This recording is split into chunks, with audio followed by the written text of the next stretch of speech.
Okay. तो आज हम बात करेंगे जीआईएस के पार्ट टू के बारे में। पार्ट वन में हमने कॉन्सेप्ट पढ़ लिए थे जीआईएस के, जिसमें हमने 5 कॉन्सेप्ट पढ़े हुए थे। आज हम बात करेंगे इसके बेसिक एलिमेंट्स के बारे में। लास्ट क्लास में हमने एलिमेंट्स जो पढ़े थे उनमें फर्स्ट एलिमेंट और सेकंड एलिमेंट्स की बात हमने कर ली थी। आज हम थर्ड एलिमेंट्स के बारे में बात करेंगे। फोर्थ एलिमेंट्स है आपका, और प्रोसीजर और मेथड्स यानी थर्ड एलिमेंट्स है।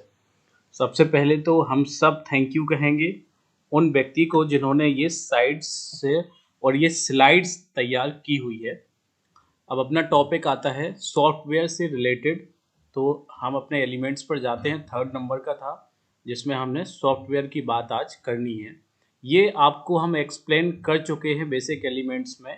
पीपल्स के बारे में सारी बात कर चुके हैं, किस तरह से वर्क होता है, डेटा ग्राउंड कलेक्शंस होता है, और भी डेटा के बारे में हम बात कर चुके हैं आपसे कि ये किस तरह से आपके इमेज कलेक्ट होते हैं।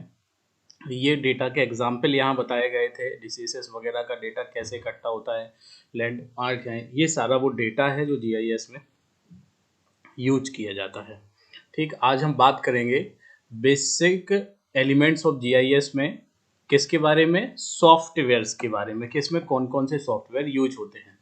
तो हम बार बार जो मीनिंग बोल रहे हैं जियोग्राफिकल इंफॉर्मेशन सिस्टम या जियोग्राफिकल इंफॉर्मेशन साइंस, तो ये बात इतनी ही नहीं है कि आपके इसमें सिर्फ जीआईएस ही अकेला पूरा एक सॉफ्टवेयर होता होगा। ये जो जीआईएस है, जियोग्राफिकल इंफॉर्मेशन सिस्टम है, इसके अंदर बहुत सारे सॉफ्टवेयर होते हैं। मतलब जीआईएस एक पूरा का पूरा पैकेज होता है जिसके अंदर डिफरेंट डिफरेंट टाइप के सॉफ्टवेयर्स होते हैं। ठीक, जैसे कि इसके अंदर सॉफ्टवेयर होते हैं डेटाबेस के सॉफ्टवेयर। ठीक, इस पे यूज़ होने वाले डेटाबेसेस पे यूज़ होने वाले सॉफ्टवेयर, ड्राइंग पे यूज़ होने वाले सॉफ्टवेयर्स, स्टैटिक्स में यूज़ होने वाले सॉफ्टवेयर्स और इमेजिंग वाले सॉफ्टवेयर्स। एक एग्जांपल दिया है कि ये सॉफ्टवेयर भी जीआईएस के अंदर होते हैं। मतलब इसके अंदर और भी सॉफ्टवेयर होते हैं जीआईएस के अंदर। ठीक, जीआईएस जो है वो एक फंक्शनल वर्क करता है। किस तरह का फंक्शनल वर्क करता है? जो डेटा हम उसको प्रोवाइड करते हैं वो उस डेटा का फंक्शनली रिप्रेजेंटेशन करता है, और हमें हमारी जो प्रॉब्लम्स होती हैं उनको वो हमें सॉल्व करके देता है। ठीक, सॉफ्टवेयर जो व्यक्ति चला रहा होता है, ये जो सॉफ्टवेयर है जीआईएस, इसके अंदर जो बहुत सारे सॉफ्टवेयर हैं, जो भी व्यक्ति उन सॉफ्टवेयर्स को चला रहा होता है उसे, मतलब यूजर, उसे हम यूजर कहेंगे। तो वो यूजर पहले से ट्रेंड होना चाहिए। मतलब एक नया नॉर्मल व्यक्ति, जो नया स्किल वाला यूजर है, वो इसको नहीं चला पाएगा, सॉफ्टवेयर को यूज नहीं कर पाएगा, इसे रन नहीं कर पाएगा। इसे वही व्यक्ति रन कर सकता है जो पहले से इसमें ट्रेंड व्यक्ति हो। ठीक, मतलब उसकी स्किल अच्छी होनी चाहिए सॉफ्टवेयर को चलाने में, तो वो इसको डेटा दे सकता है, प्रॉब्लम दे सकता है, और उससे फंक्शनली उसके सॉल्यूशंस पा सकता है। तभी ये सॉफ्टवेयर एक्शन करेगा जब एक बढ़िया स्किल वाला यूजर इसको यूज करेगा सॉफ्टवेयर्स को। तो पॉपुलर जीआईएस सॉफ्टवेयर इस तरह से होते हैं। देखिए, एक वेक्टर बेस्ड सॉफ्टवेयर होते हैं और दूसरे रास्टर बेस्ड सॉफ्टवेयर होते हैं। तो वेक्टर बेस्ड जीआईएस जो है, ठीक, vector based geographical information system जो है, इसमें कौन कौन से सॉफ्टवेयर हैं? आर्क जीआईएस है, आर्क व्यू है, और मैप इन्फो है। ये जो 3 नेम हमने आपको बताए हैं, ये डिफरेंट डिफरेंट सॉफ्टवेयर्स हैं। आर्क जीआईएस, आर्क व्यू और मैप इन्फो, ये किसके अंदर आते हैं? ये वेक्टर बेस्ड सॉफ्टवेयर होते हैं। अभी इस बारे में बात होगी कि वेक्टर क्या है और रास्टर क्या है। तो वेक्टर एक टाइप का डेटा होता है और रास्टर भी एक टाइप का डेटा होता है। मतलब जो डेटा हम इकट्ठा कर रहे हैं वो 2 टाइप का होता है, वेक्टर डेटा होता है और रास्टर डेटा होता है। यहाँ बात हो रही है पॉपुलर जीआईएस सॉफ्टवेयर की। तो जो वेक्टर बेस्ड सॉफ्टवेयर हैं वो आर्क जीआईएस है, ठीक, और आर्क व्यू है, और मैप इन्फो है। रास्टर बेस्ड जीआईएस जो होता है वो है आपका रेडास इमेजिंग है, ठीक, और इनवे आरएसआई है, एल्विस आईटीसी है, इदरांसी क्लिक यूनिवर्सिटी है। ठीक, ये आपके वेक्टर बेस्ड और रास्टर बेस्ड सॉफ्टवेयर हैं जीआईएस के। ठीक, आगे हम इसके बारे में देखते हैं। बेसिक एलिमेंट्स और भी हैं जीआईएस के, जैसे फोर्थ है हमारा हार्डवेयर्स। ये जीआईएस के एलिमेंट्स हैं। हार्डवेयर में जीआईएस में देखिए क्या क्या होता है। जो सीपीयू होता है वो तो हम सभी जानते हैं कि सेंट्रल प्रोसेसिंग यूनिट्स होती है सीपीयू, है ना। सीपीयू जो होता है वो सेंट्रल प्रोसेसिंग यूनिट होती है, वो होता है हमारा सीपीयू। वो सेंट्रल प्रोसेसिंग जो यूनिट है वो सीपीयू होता है। जनरली देखिए आप, और क्या होगा इसमें, बात यहाँ हार्डवेयर की हो रही है। गुड इवनिंग संचित। स्क्रीन विजुअल डिस्प्ले भी इंपॉर्टेंट चीज़ है, ये भी हार्डवेयर में होता है, इसकी भी ज़रूरत होती है। ठीक, प्रिंटर या जैसे प्लॉटर बोलेंगे उसकी भी ज़रूरत होती है, ये भी हार्डवेयर्स है। जो डेटा हमें प्रिंट करके बाहर निकालना होगा, जो डेटा हम कंप्यूटर में रखते हैं, जिस जगह पे वो स्टोर होता है, वो हार्ड डिस्क है। तो ये वो हार्ड डिस्क के लिए उन्होंने इस तरह से बना के रखा हुआ है। ये कैसेट्स हैं, ठीक, डीवीडी या वीसीडी हो सकते हैं। ये जो हार्ड डिस्क हैं, यहाँ जिस तरह की फॉर्मेशन दी गई है वो वी है ना, और डीवीडी, ठीक है, डीवीडी या वीएलसी प्लेयर्स हो सकते हैं। ये मास स्टोरेज जो लिखा हुआ है, मतलब बड़ी मात्रा में डेटा को स्टोर करने के लिए यूज होता है। खैर, आज के समय में अगर डेटा स्टोर की हम बात करें, तो प्रेजेंट टाइम में जो डेटा हमें स्टोर करना है वो हमारे पास इलेक्ट्रिक मेमोरीज होती हैं, मतलब मेमोरी कार्ड हैं आज। ठीक, और भी देख लीजिए आप, इंटरनेट की भी हमें ज़रूरत है। यहाँ इंटरनेट के लिए दो नाम भी सुझाए गए हैं।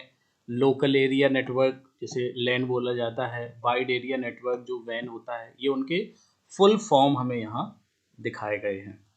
और भी आप देख लीजिए, यहाँ डेटा ट्रांसफ़र के लिए, ठीक, टेप्स हैं, कंप्लीट डिस्क हैं और फ्लॉपी डिस्क हैं। ठीक, ये भी एक हार्डवेयर ही है आपका। ये सब हार्डवेयर हैं, बेसिक एलिमेंट हैं जीआईएस के। अच्छा, इसमें और भी देख लीजिए, ये डिजिटाइज़र भी है। जब हम जो डेटा इकट्ठा करते हैं, उसकी जो डेटा हमने इकट्ठा किया जीआईएस से, और जब हम उस डेटा को तैयार कर रहे होते हैं, बना रहे होते हैं, कहने का मतलब ये एक हमने लेज़र ले लिया है, एक मैप एरिया ले लिया है पर्टिकुलर किसी स्केल का, और इसमें यदि हमें रोड दिखाना हो इस तरह से, ठीक है, कि ये रोड है, तो ये रोड के लिए आपने मैप में देखा होगा, डिजिटल मैप में, कि अलग से वो उठा हुआ दिखेगा। जब आप गूगल मैप खोलोगे तो जब रोड के पीछे पीछे आपको जाना होगा, तो आप स्क्रीन से ऐसे खोलते हैं रोड को, मतलब रोड को इस तरह से, मैं एक एरो में जनरल बता रहा हूँ कि एक एरो ये लगा हुआ है और एक एरो, दोनों एक दूसरे के अपोजिट एरो हैं, और आपका रोड यहाँ से निकला हुआ है। तो आपको जब जूम करके रोड को ऐसा उंगलियों से खोलते हैं, तो ये रोड के आपको एक अलग से उठा हुआ रोड दिखता है। ये किन चीज़ों से उठा हुआ दिखेगा? ये उठा हुआ दिखेगा आपको जो आसपास की चीज़ें होंगी। जैसे आसपास क्या हो सकता है, या तो आपकी फॉरेस्ट लैंड्स हो सकती है, या बिल्डिंग्स वगैरह यहाँ हो सकते हैं। तो ये जो उठा हुआ दिखेगा, ये आपका पूरा का पूरा रोड। तो ये जो उठाने का जो तरीका है रोड को, एक तरह से आप ऐसे समझिए कि ये दिखाने का एक तरीका है कि एक रोड है, इसको बफर बोलते हैं। और ये बफर वगैरह लगाने के लिए आपको एक टूल यहाँ दिया गया है, वो डिजिटाइजेशन होता है, उसको बोलते हैं हम डिजिटाइजेशन। ठीक, या फिर आप कोई केबल फॉलो कर रहे हैं मैप में, तो केबल तो बहुत छोटी होती है, इसको ऐसे बड़ा करने के लिए मैप में आपको एक बफर दिखाया जाता है डिजिटली, ठीक है, कि यहाँ से केबल निकली है, तो वो कहलाता है बफर। कहने का मतलब डिजिटाइजेशन, मैप को डिजिटाइज जब करना होता है तो ये इंस्ट्रूमेंट यूज होता है, इसलिए ये डिजिटाइजेशन में होता है। कंप्यूटर में आपको सारी बातें इनपुट करने के लिए और जवाब सेव करने के लिए माउस का यूज़ तो पता ही है, कीबोर्ड भी आप सभी जानते हैं। ये बेसिक एलिमेंट्स हैं जीआईएस के। और यहाँ पे स्क्रीन विजुअल के लिए आपको डिस्प्ले यूनिट दी गई है। तो ये यहाँ पे आपको एलिमेंट्स बताए गए हैं। ये बेसिक हार्डवेयर इंस्ट्रूमेंट हैं, ठीक है, जिनकी हेल्प से कोई भी पीपल वर्किंग कर सकता है जीआईएस सॉफ्टवेयर के साथ। वो उसे अच्छे से ट्रेंड व्यक्ति होना चाहिए, वो जिस पे ये काम करने वाला है। अगर ये सब चीज़ें हमारे पास होती हैं तो हम बड़े अच्छे से और बड़ी स्पीड से जीआईएस सॉफ्टवेयर्स का जो यूज है वो आसानी से कर सकते हैं। ठीक, the speed at will GIS will operate. ठीक, तो ये सारी बातें हैं, आपके बेसिक एलिमेंट्स हैं जीआईएस के। ठीक, और भी आप आगे देख लीजिए, कुछ और एलिमेंट्स भी यहाँ सजेस्ट किए गए हैं जीआईएस के लिए। ठीक, तो इस एलिमेंट्स में आपको यहाँ बताया गया है पूरा का पूरा, आपको यहाँ प्रोसीजर और मेथड्स की बात यहाँ पे की गई है। तो जब प्रोसीजर यूज टू इनपुट, ठीक है, कहाँ से स्टार्ट होता है आपका प्रोसीजर? यदि आप जीआईएस पे वर्क करना चाहते हैं, जीआईएस सॉफ्टवेयर पे वर्क करना चाहते हैं, तो सबसे पहले इनपुट से स्टार्ट होती हैं चीज़ें। इनपुट के बाद आपका एनालाइज होता है, फिर क्वेरी होती है उस डेटा के, और डेटा के बाद उसकी क्वालिटी और फिर वैलिडेशंस देखा जाता है, वैलिडिटी कितनी है उसकी, और फाइनल प्रोडक्ट हमारा बनके तैयार होके हमें दे दिया जाता है। किस तरह से वर्क होता है, यहाँ पे कुछ चार्ट स्लॉप दिए गए हैं, हम एक एक करके इनको देख लेते हैं। तो इनको देख के आपको थोड़ा आसानी हो जाएगी कि हाँ ये इस तरह से काम करता होगा। The concept model of solving spatial problems. ठीक है, स्पेशियल प्रॉब्लम्स से मतलब है कि जो स्पेशियल डेटा हमने इकट्ठा किया हुआ है वो डेटा की प्रॉब्लम्स हमें सॉल्व करने के लिए, मतलब जीआईएस पे हम जो वर्क करने वाले हैं वो किस तरीके से किया जाता है वो यहाँ बताया गया है। ठीक, अब प्रॉब्लम्स क्या हो सकती हैं? वो किसी भी तरह की प्रॉब्लम्स हो सकती है। जैसे हम आपसे कहें कि आप बता दीजिए कि कोई भी स्कूल बनाने के लिए सुइटेबल साइट्स क्या होगी, ठीक, इस ग्राउंड में, तो आपको वो देखना होगी। ठीक, यहाँ बात ग्राउंड की नहीं है, ये 10 स्क्वायर किलोमीटर एरिया का एक ऐसा मान लीजिए कि आपको बताना है कि ये 10 स्क्वायर किलोमीटर का पर्टिकुलर एरिया है, इसमें स्कूल बनाने के लिए फेवरेट जगह कौन सी होगी, फेवरेबल कंडीशंस क्या होंगी उसके लिए, ये आपको बताना है। ये समझ लीजिए एक प्रॉब्लम है और आपको इसको सॉल्व करके देना है। इसी तरह के काम हमें दिए जाते हैं जीआईएस सॉफ्टवेयर पे, समझिएगा, है ना। या फिर आपसे बोल दें कि इसमें आप सबसे ज़्यादा ये बता दीजिए कि अभी कोई आपको शहर दे दें, आपको भोपाल शहर दे दिया, आपसे पूछा जाए कि सबसे ज़्यादा रेड कंटेंट एरिया कहाँ पर अभी चल रहा है इस क्राइसिस को लेकर, तो आपको वो जगह ढूंढनी होगी। तो ऐसा इसमें किया जाता है। आपको उसका एक मैप बना के तैयार देना है, वो मैप कल किसी लेज़र प्रिंटर के द्वारा छाप के पब्लिक को दिखाया जाना है। ऐसे काम आपको इस पे मिलते हैं। चलिए हम प्रॉब्लम पढ़ना स्टार्ट करते हैं। एप्लीकेशंस में आप ये चीज़ें देखेंगे तो आपको क्लियर हो जाएंगी। तो स्टेप नंबर फर्स्ट है यहाँ पे, स्टेट द प्रॉब्लम्स। हम प्रॉब्लम्स को देखते हैं, मतलब देखते हैं कि हमारा गोल क्या है, हम क्या करना चाहते हैं। ठीक, फिर हम उस प्रॉब्लम्स को छोटे छोटे पार्ट में डिवाइड करते हैं कि क्या क्या काम हमें इस प्रॉब्लम के अंदर करना होगा। तो break down problems, what are the object and reach your goals. जो हमने गोल रखा हुआ है इसके लिए क्या क्या ऑब्जेक्ट्स हैं, और फिनोमिना इसके अंदर घटनाएं कौन कौन सी होने वाली हैं, प्रोसेस मॉडल क्या है इसके लिए कि हम ये काम कैसे करने वाले हैं, और ये जो मॉडल हम तैयार करने वाले हैं काम करने का, उसकी किस किस तरह से ज़रूरतें हमें पड़ने वाली है।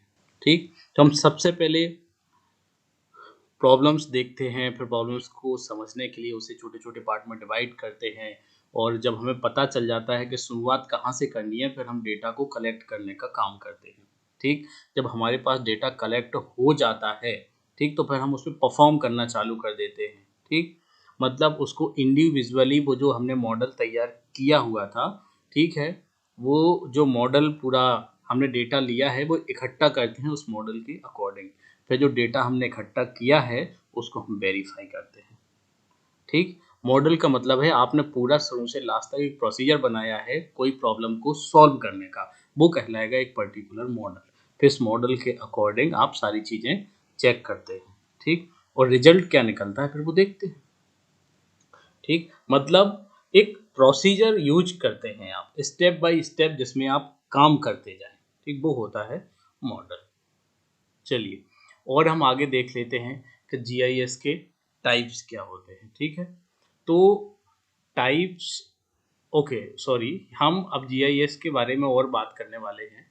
ठीक है, टाइप्स ऑफ जीआईएस, जो डेटा है उसके बारे में बात करेंगे कि डेटा कितने टाइप का है जो हम अपने इस सॉफ्टवेयर का जो पूरा एक ग्रुप है हमारा उसमें हम यूज करेंगे। ठीक, उसके बारे में हम बात करने वाले हैं। ओके, चलिए अब फिर से देखते हैं हम हमारा डेटा। ओके, तो पहले बात होती है यहाँ पे वेक्टर डेटा होता है जो जीआईएस में हम यूज़ करेंगे, रास्टर डेटा है जो जीआईएस में हम यूज़ करेंगे, और कुछ एट्रीब्यूट्स हैं जो जीआईएस में हम यूज़ करने वाले हैं। तो वेक्टर डेटा में आप देख लीजिए, वेक्टर डेटा जो है इसके अंदर डेटा एक तरह का मॉडल है, features on the earth surface representing, earth surface पर जो फीचर्स होते हैं, ठीक, उनको रिप्रेजेंट करने के लिए हम इन चीज़ों को यूज करते हैं, जैसे पॉइंट है, लाइन है और पॉलीगन है।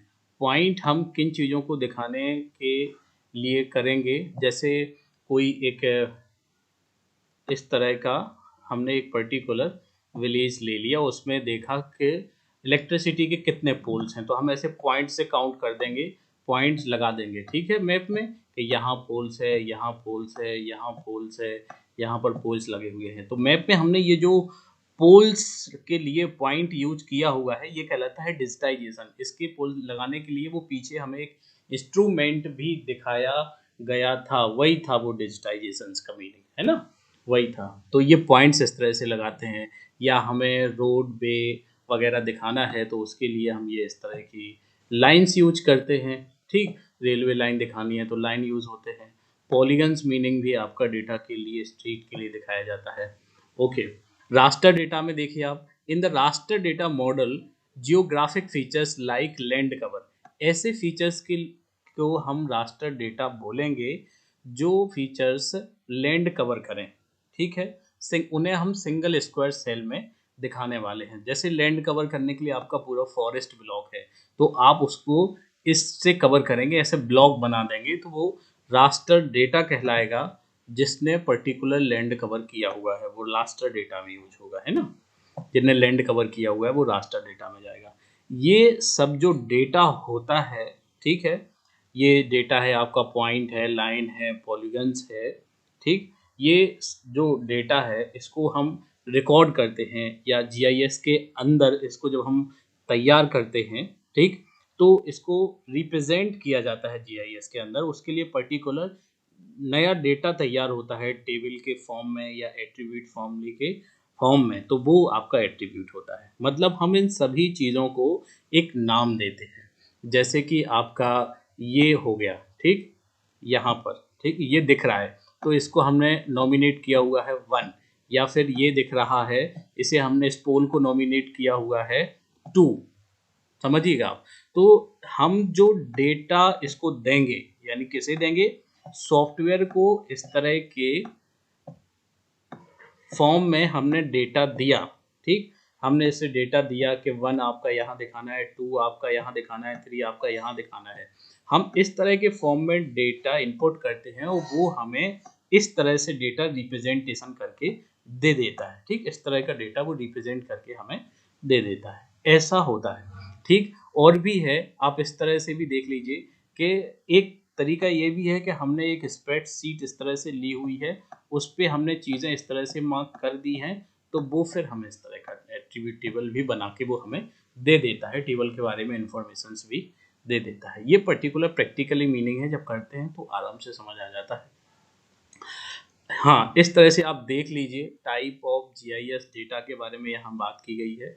ये जो सारी चीज़ें आपको यहाँ पे दिखाई गई हैं ये रियल वर्ल्ड में है, आप समझिए चीज़ों को, ये रियलिटी है, ठीक है, मतलब यहाँ ये मंदिर, हाउस, स्कूल जो भी है वो यहाँ आपको दिखाया गया है, और यहाँ पे ये ट्रीज आपको दिखाए गए हैं, ठीक है। अब आप समझिएगा, है ना, ये आपका रास्टर है। रास्टर में हमने क्या कहा था, रास्टर में ये बताया था कि जो जियोग्राफिकली जो सरफेस लैंड एरिया है वो कवर किया हुआ होता है, ठीक, और उसको हम कैसे दिखाते हैं, ग्रिड फॉर्म में दिखाते हैं, इस तरह के सेल्स फॉर्म में हम उसे दिखा रहे हैं, है ना।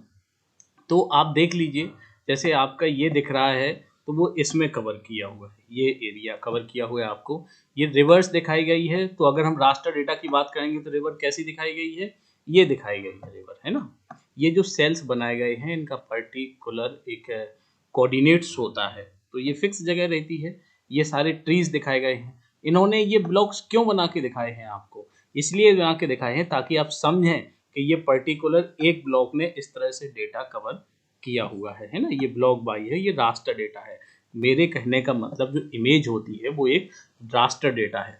आप अपने फ़ोन में जाइए, एक फ़ोटो क्लिक कीजिए, फिर उसको जूम करते जाइए, जूम करते जाइए, आपको इसी तरह के स्मॉल साइज़ के ब्लॉक दिखेंगे। ठीक, अगर अच्छा फ़ोन है आपका, नहीं तो आप इतना तो पहुँच ही जाओगे कि आपको एक ब्लॉक दिखेगा, उसके बाद उसके ऊपर दूसरा ब्लॉक दिखेगा, फिर उसके बाद तीसरा ब्लॉक दिखेगा। ऐसे मतलब एक दूसरे के ऊपर बहुत सारे पिक्सेल्स दिखेंगे। ठीक, तो आपको समझ आ जाएगा कि जो रास्टर डेटा होता है वो इस तरह के पिक्सेल्स के द्वारा बना हुआ होता है।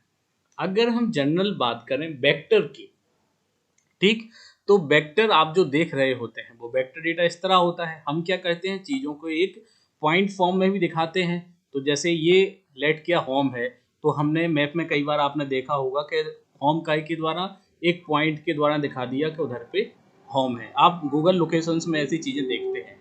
हाँ, वो एक अलग बात है कि आप अभी के समय में जो डिजिटल गूगल मैप चलने लगे हैं वो अलग है, लेकिन आप जब सिंपल कोऑर्डिनेट्स पे जाते हैं तो इस तरह की मीनिंग आपको दिख जाते हैं। और देखिए आप, ये भी यही चीज़ दिखा रहा है आपका हाउस के लिए।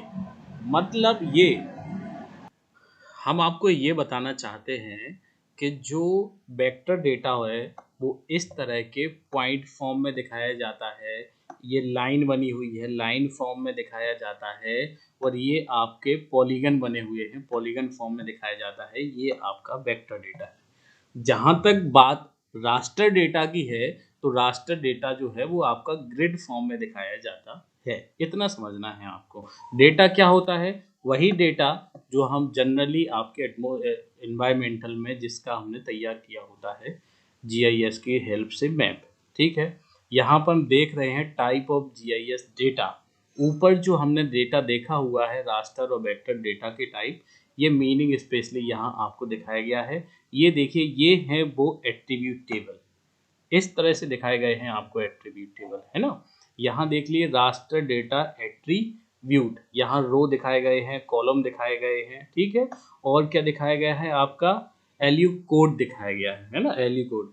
Each cell coordinate represent within the table and एक न्यूमेरिकल वैल्यू जिसको हम ल्यू कोड बोलते हैं। तो ल्यू कोड क्या होता है कि ये जो आपका डेटा है इसमें डेटा को एक पर्टिकुलर सेल के द्वारा दिखाया जाता है।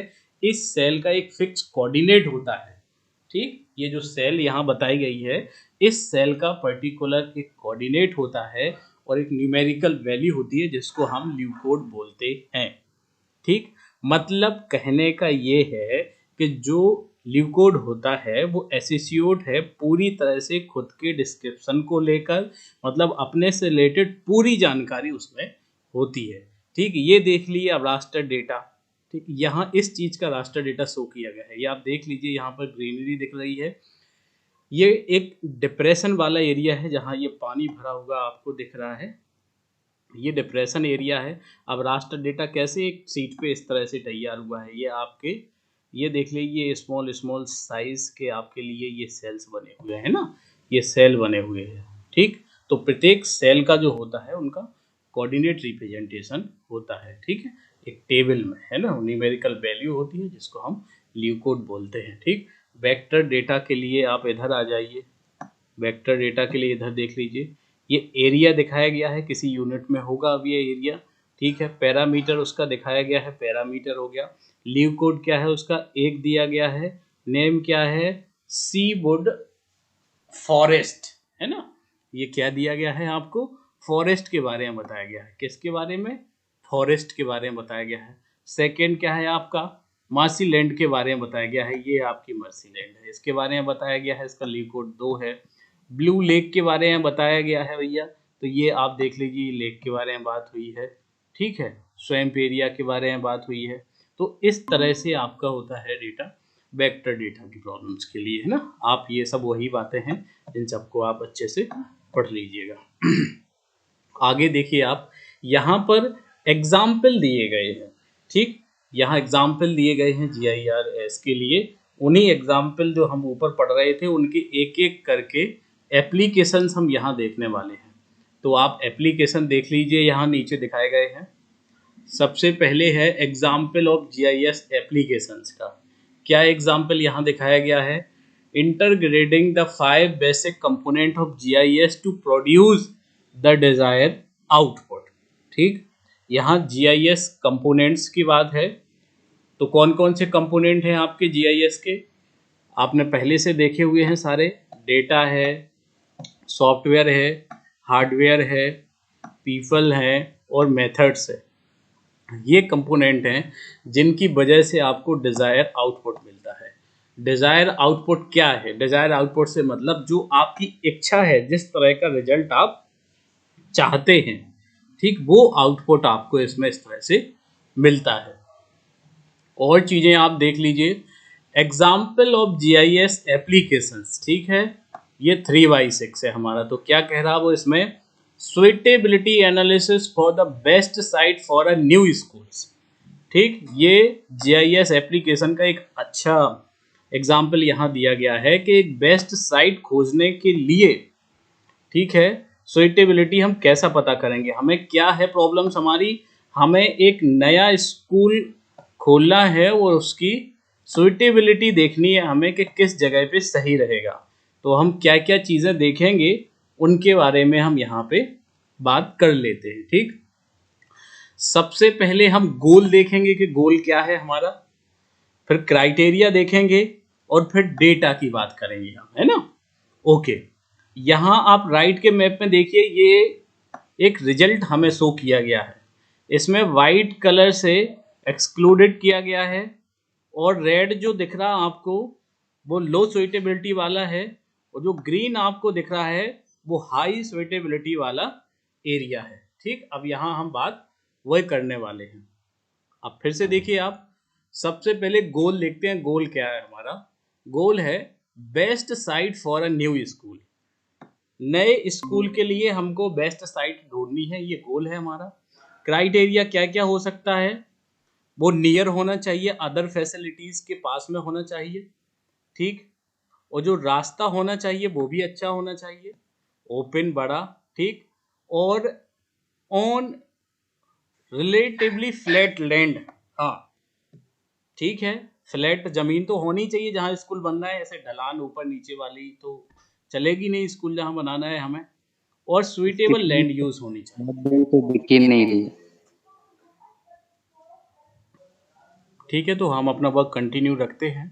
तो लास्ट हम बात कर रहे थे गोल, क्राइटेरिया और डेटा के बारे में। तो हम यहाँ प्रॉब्लम है हमारी, हमको best site for a new schools के लिए देखना है। तो इसमें हमने ये 4 बातें बात कर ली थी। हमें सुइटेबल लैंड देखना है, फ्लैट एरिया देखना है, ये सारी बातें हमने देख ली थी। ऑन रिलेटिवली फ्लैट लैंड के लिए हम सबसे पहले क्या करेंगे, हमें फ्लैट लैंड देखनी है अगर किसी एरिया की, तो हम कैलकुलेट करेंगे वहाँ की स्लोप को। ठीक, ये वर्क होगा हमारा कि अगर हमें फ्लैट जगह देखनी है, फ्लैट लैंड कहीं पर रिलेटिवली फ्लैट एरिया स्कूल के लिए, तो हमारा क्राइटेरिया क्या होगा, हमें कैलकुलेट करना होगा स्लोप को, और हमें डेटा क्या मिल जाएगा वहाँ से, इलिवेशन निकालना है। इलिवेशन मतलब होता है ऊपर नीचे वाली जगह। तो कुल मिला के अगर हमें फ्लैट जगह देखनी है तो हमें बात करनी है वहाँ के इलिवेशंस के बारे में। ठीक, ओके, और देख लीजिए आप, दूसरा है हमें एक्सिस्टिंग अवे फ्रॉम स्कूल्स के लिए, तो हमें वो भी आपके लिए कैलकुलेट डिस्टेंस करनी होगी, और स्कूल्स की कैलकुलेट डिस्टेंस करनी होगी कि वो सिटी से दूर है या सिटी से पास में है। हम शहर से बहुत दूर, ज़्यादा दूर नहीं स्कूल को सुइटेबल खोल सकते हैं, नहीं तो सारा का सारा खर्चा तो ट्रैवलिंग में ही निकल जाएगा, क्या पता 2 घंटे वहाँ जाने में लगे स्कूल तक। तो ये चीज़ें भी देखते हैं, मतलब कैलकुलेट करेंगे हम डिस्टेंस को। ठीक है, ये सारी बातें हैं। और देख लीजिए आप, एग्जाम्पल ऑफ GIS एप्लीकेशंस में नया है मैपिंग ऑफ पॉपुलेशन डेंसिटी। तो हम GIS की हेल्प में मैपिंग कर सकते हैं पॉपुलेशंस की डेंसिटी की। तो यहाँ पर पॉपुलेशन रेड कलर जो पिक्सल्स आपको यहाँ दिखाए गए हैं, वहाँ हाई डेंसिटी है, हाई पॉपुलेशंस दिखाई गई है। इस तरह के हम मैप तैयार कर सकते हैं। ठीक, ओके, और हैं example of GIS water erosion vulnerability. ठीक है, तो ये वाटर इरोजन्स के सारे एक्सप्रेशंस यहाँ पे दिखाए गए हैं ये वाटर इरोजन के रिजल्ट्स यहाँ शो किए गए हैं, है ना। जैसे कि वल्नरेबिलिटी और अदर रीजन्स देख लीजिए क्या है यहाँ पे लो वाटर है कितनी, ठीक है, उपलब्धता है यहाँ पर मॉडरेट है, ये हाई उपलब्धता दिखाई गई है, वेरी हाई दिखाई गई है। इस तरह से ये हमें वाटर के बारे में बात बताई गई है यहाँ। और देख लिए example of GIS landslide risk mapping. यहाँ लैंड इस मैप में हमें लैंडस्लाइड के बारे में जानकारी दी गई है, उसकी मैपिंग की गई है। हाई कहाँ है, बिल्कुल लो किधर है, मीडियम रिस्क किधर है, हाई रिस्क कहाँ पर है ना। तो जो इस तरह के शो यहाँ मीनिंग किया गया है वो नील के लिए शो किया गया है कि यहाँ तो नील है, लैंडस्लाइड नहीं होगा। और फिर देख लीजिए जो येलोस कलर है वहाँ पर मीडियम रिस्क है लैंडस्लाइड का, जैसे कहाँ पर ये लिखा है युगरालिया लिखा हुआ है, ये है ना। और जो रेड कलर से दिखाया गया है वो हाई रिस्क है, ठीक है। ये जो दिखाया गया रोमानिया वगैरह आपका, ये हाई रिस्क है लैंडस्लाइड के लिए, ठीक। तो ये पूरा डेटा है हमारा लैंडस्लाइड्स के लिए मैपिंग यहाँ पे की गई है। तो ये पूरा का पूरा आपके लिए इन्फॉर्मेशन है जीआईएस की, ठीक है। तो शुरू से हमने जीआईएस में क्या पढ़ा, यहाँ से आपने देखा हुआ है। यहाँ हमने बेसिक कंपोनेंट्स की बात की थी जीआईएस के बारे में, उसके कॉन्सेप्ट देखे हुए थे, टाइप्स देख लिए हमने जीआईएस के, और एप्लीकेशंस भी देख ली हैं। तो आपकी बीएससी क्लास से रिलेटेड इतना डेटा काफ़ी है आपकी इन्फॉर्मेशंस के लिए, ठीक है। ओके।